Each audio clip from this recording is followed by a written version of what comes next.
Intervenção.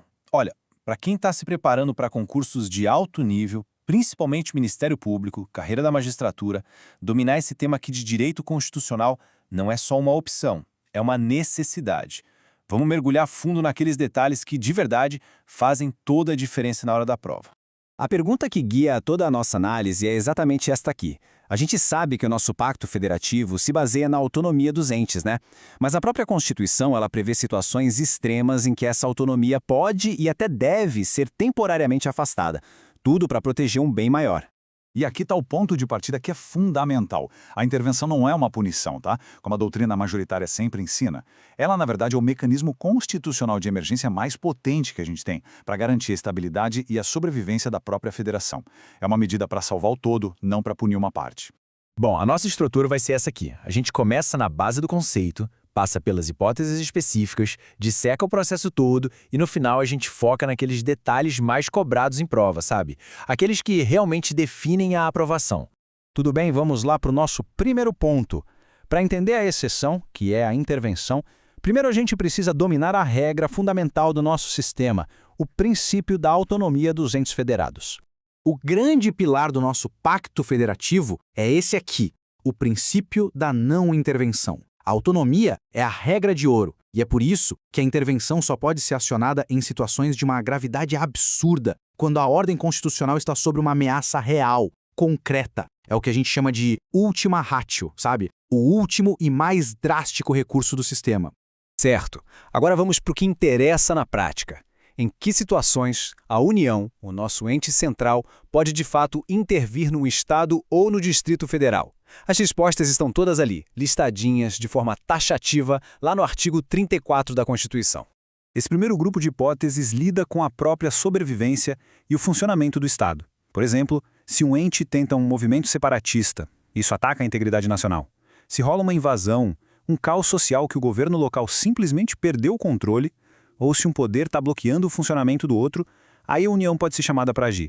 O artigo 34 também traz gatilhos financeiros e de legalidade. A suspensão do pagamento da dívida fundada por mais de 2 anos consecutivos, por exemplo, é um caso clássico.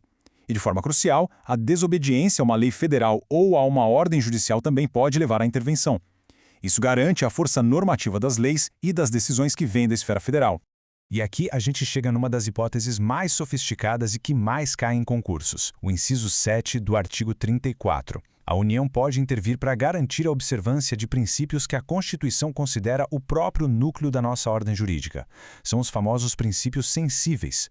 Pensa aí, forma republicana, direitos da pessoa humana, autonomia municipal, são coisas sagradas.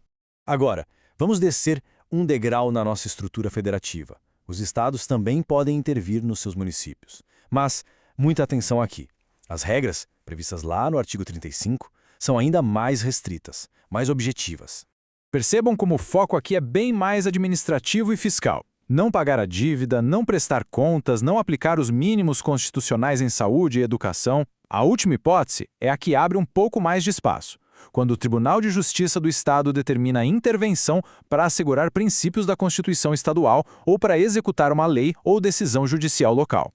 Ok, a gente já entendeu o porquê intervir. Agora, vamos ao como. O processo de decretação, gente, é cheio de detalhes que são um prato cheio para as bancas examinadoras. É aqui que separamos os candidatos bem preparados.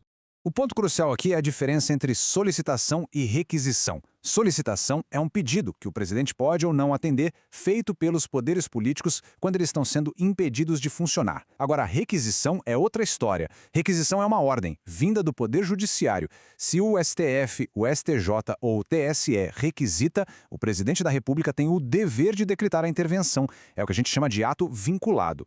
Agora, vamos falar do papel do Ministério Público. Para garantir os princípios sensíveis ou em caso de recusa à execução de lei federal, a intervenção depende de uma ação específica, a representação interventiva. No nível federal, quem age é o Procurador-Geral da República, perante o STF.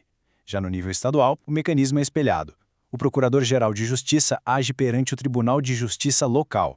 Fiquem muito atentos a essa simetria, porque ela ajuda a organizar o raciocínio. Uma vez decidida, a intervenção se materializa num decreto do chefe do Executivo. Esse decreto funciona como um plano de ação. Ele define o escopo, a duração, as condições. Ele também nomeia um interventor, que vai ser o agente de execução da medida lá no ente federado. E como regra geral, esse decreto tem que ser submetido ao Poder Legislativo correspondente em até 24 horas.